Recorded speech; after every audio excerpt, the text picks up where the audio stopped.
Welcome to Quest, Wilderness and More, where every trail tells a story and curiosity leads the way. From misty forests and elusive wildlife to vibrant cultures,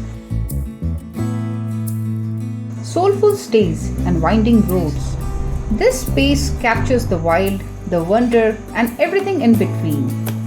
So, whether you're here for conservation insights, sunrise treks, heartfelt reflections, or just a good cup of roadside tea, you are part of the quest.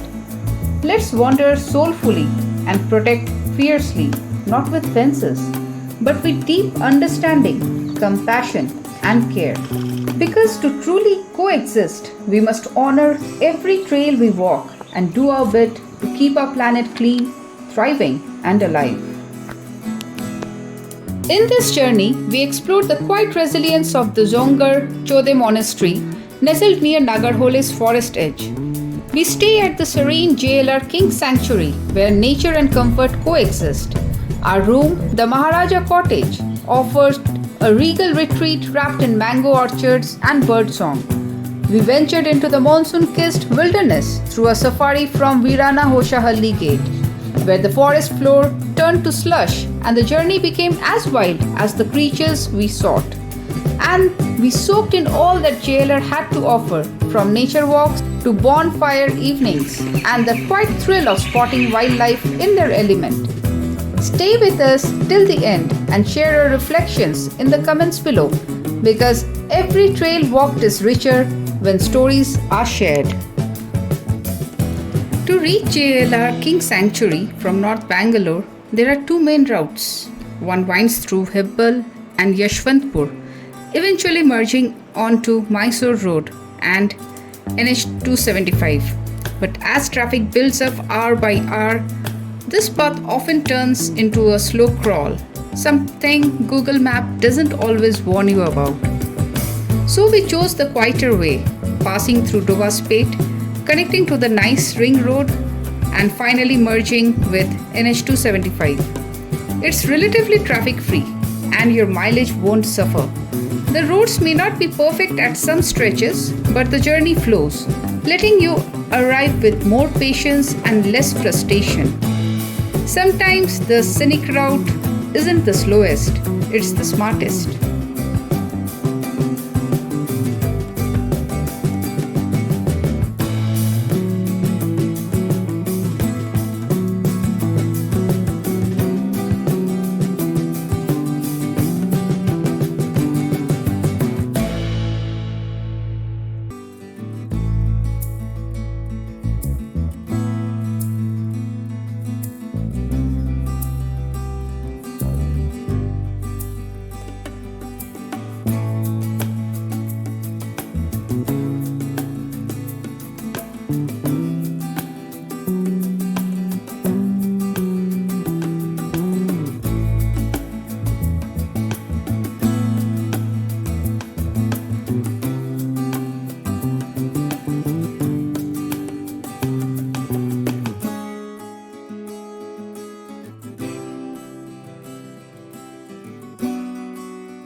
After a quick coffee break, we continued our journey along NH 275, the Mysore Highway, a smooth stretch flanked by fields and scattered eucalyptus groves. The sky was overcast, casting a soft grey hue over the landscape. The cool breeze and gentle cloud cover made the drive especially pleasant, adding a quiet charm to the morning.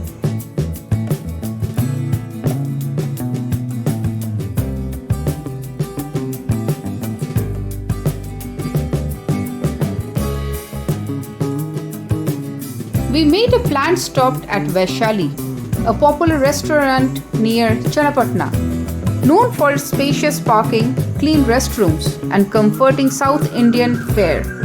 It's a reliable choice for travelers looking to freshen up and refuel.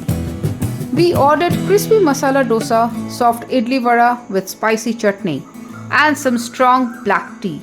A simple yet soul-satisfying breakfast that warmed us from within. The ambience was relaxed, with families enjoying their meals and the cloudy skies lending a cozy feel to the garden area.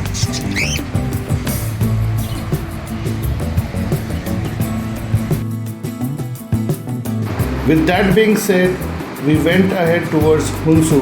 Then we drove on the State Highway 86 and eventually ended up taking a diversion towards Nagarhole using the Nagarhole road. The Nagarhole road lead to the Nagarhole National Park. There are two checkposts. The first checkpost you will come across is the Virana Hosahalli gate where we were headed presently, and then you enter the national park, and for the next 40 kilometers is a drive through dense forest, and on the other end is the Nanachi gate on the Kurd side of Karnataka. During this trip, however, we did not intend to enter the national park but rather stay at a jungle lodges property next to the Virana Hosahalli gate. As we approached the national park 7 kilometers ahead of the gate and the accommodation we booked, we decided to visit a place often ignored by tourists visiting the Nagarhole, Kurg and the Wayanad circuit. There is a beautiful Tibetan settlement. The settlement has a beautiful monastery called Zomka Chode.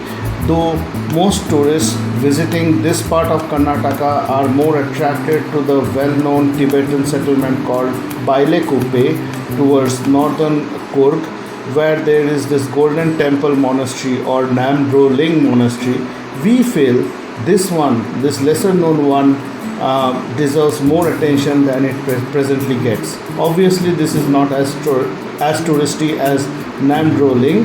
However, this place is as beautiful. Okay, let us walk through a little bit of history on Tibetan settlements in India. As you may already know, Tibet geographically is a large expanse of highland plateau spanning across the Trans-Himalayas. Historically, there used to be a kingdom of Tibet, and they used to reside here. However, after the rise of communism in China obviously had an anti-religion stance against Buddhism. China expanded into Tibet and Tibetans faced persecution. This happened starting the year 1950, when China started invading Tibet from the east, and later on, as time progressed, Tibetans and the Buddhists were prosecuted. The Dalai Lama fled to India for shelter around 1959 or 1960, and soon that was followed by some 80,000 Tibetan refugees. The then Prime Minister Pandit Jawaharlal Nehru agreed to give them shelter. During the 1960s and 70s, with the support from the Indian government, Tibetan refugee settlements began to emerge, mainly in Himachal Pradesh, Karnataka, Uttarakhand, Sikkim, Arunachal Pradesh, and most likely Orissa as well. India granted them refugee status, and they were given some lands to start some self-sustainable communities. A government in exile was established with their capital in Dharamshala, Himachal Pradesh. It was called Central Tibetan Administration or CTA. These settlements help preserve the Tibetan identity, language, religion and culture in exile, and they played a key role in awareness of Tibetan cause. Today, over 100,000 Tibetans live in India across more than 40 settlements. So this one at the edge of northern border of Nagarhole National Park is one such quaint little settlement of Buddhist Tibetans. The community is almost self-sustainable, having their agricultural lands to produce their own food, have their own school, they have a hospital as well within the community, and so on. And obviously the monastery plays the central role in the community. The campus of the monastery is very well maintained, expansive, and like all other Tibetan hamlets, extremely neat and clean. Splendid architecture and depictions of various deities can ignite in you the zest to get intrigued and attain enlightenment. Everything that is depicted in such monasteries have a deep meaning, and the video will get too long if I start explaining in further details. However, do let us know in the comment section if you wish to if you wish us to make videos on such topics, remember the name of the channel is Quest, Wilderness and More. So stressing on the quest side of it. After soaking in the serenity of Zonkar Chode Monastery, it was time to retreat into nature, to the place we had carefully chosen for rest and reflection, the JLR Kings Sanctuary. Located near the northern fringe of Nagarhole National Park, this eco-luxury resort is surrounded by 40 acres of mango orchards and lush greenery. The drive from the monastery was quiet and contemplative, with the cloudy skies still hanging low, casting a gentle hush over the landscape.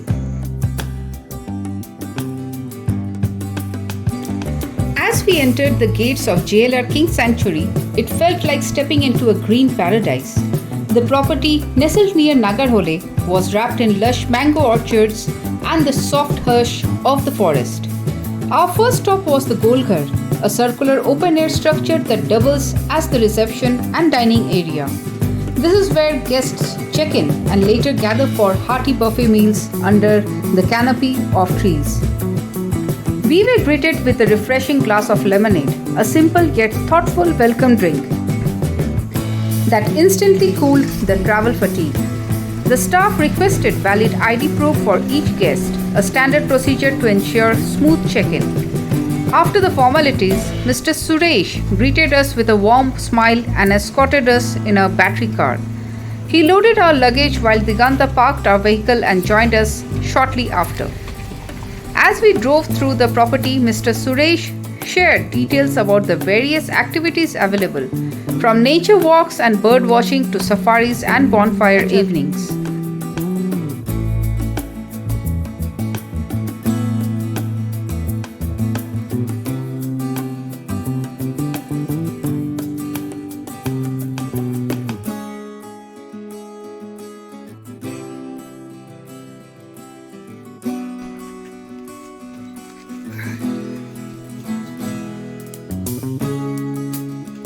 He dropped us at our Maharaja Cottage, placed our luggage inside, and reminded us of the lunch timings at Golghar before heading off.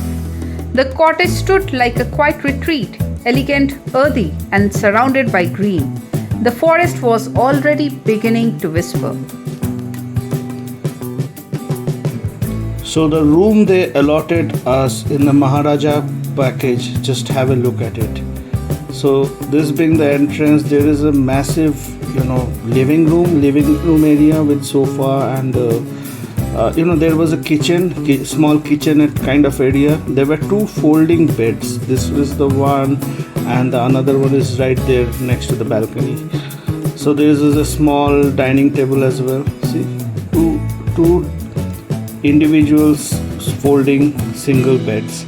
So that's really nice, So that is one. Look at the balcony. There was a good, with a good view. Look at the sit out. There is a sit out. You can chill out here. And look at the size of the balcony and look at the view. I mean, there were a lot of mango trees and guava trees especially, and there were other trees as well. And that side that you see is the Nagarhole National Park. I think somewhere there are the fences. The feel of the jungle starts right here where the insects are building their nest. Right, let's get in and give you room tour. Yeah, so they gave some pedestal fan. There was a TV which we never use. We were here for a different intention, so we never used the TV. This was the bedroom.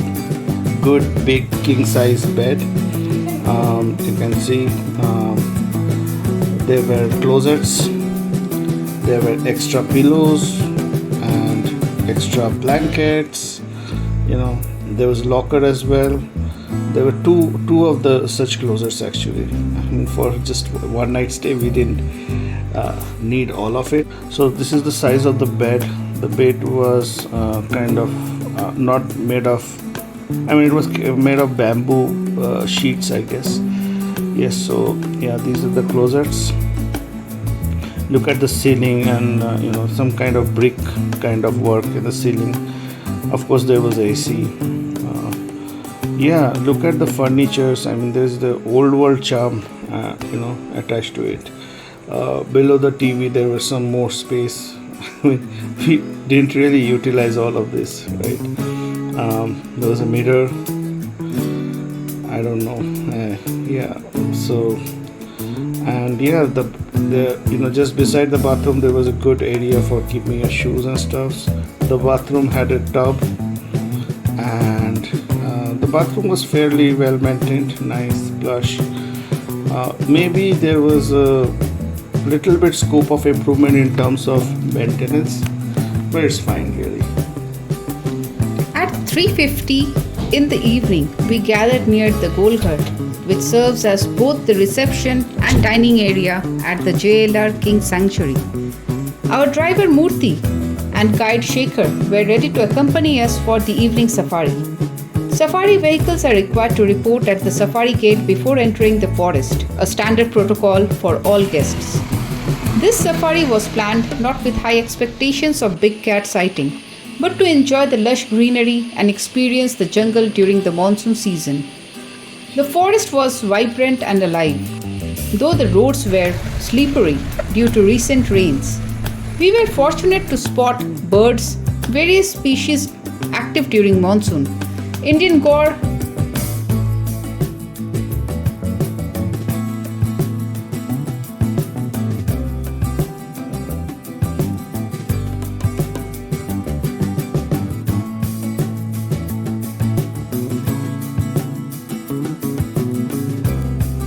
some spotted deer,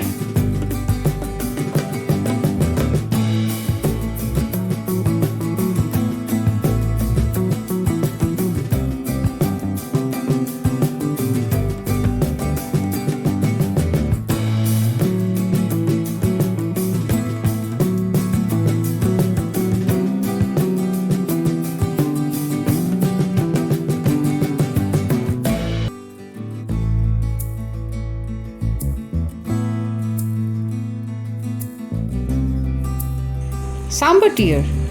Big cat sightings are rare and depend largely on luck, especially during monsoon. So we were happy to witness whatever nature offered. But just as we were soaking in the monsoon-drenched forest, we spotted a lone tusker, a solitary male elephant, calmly navigating the terrain. His presence was commanding yet peaceful, a true treat to witness in the wild. But what added a layer of thrill to the safari were the 4 different tiger pugmarks scattered across the muddy trail. These fresh prints whispered of a silent observer in the undergrowth, the elusive tiger. Though we could not see it, the long grasses and dense bushes made it clear we were being watched. That eerie realization of sharing space with a predator hidden in plain sight made the experience unforgettable. As wildlife experts note, studying pug marks add a whole new dimension to a safari. You can often tell the direction, freshness, and even the sex of the tiger from its prints. During monsoon safaris, sightings are rare, but the lush greenery and subtle signs like pug marks make the jungle feel alive in a different way.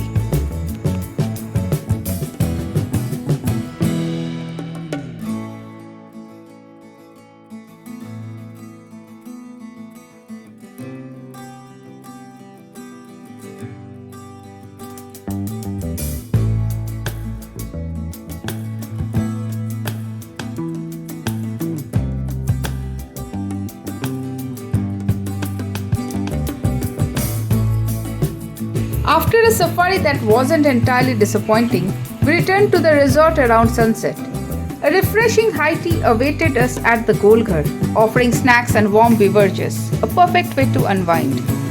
The evening continued with a bonfire session where guests gathered to enjoy the warmth and watch a wildlife documentary that highlighted the region's biodiversity. We spent some relaxed time at the Golghar, soaking in the ambience and chatting with fellow guests.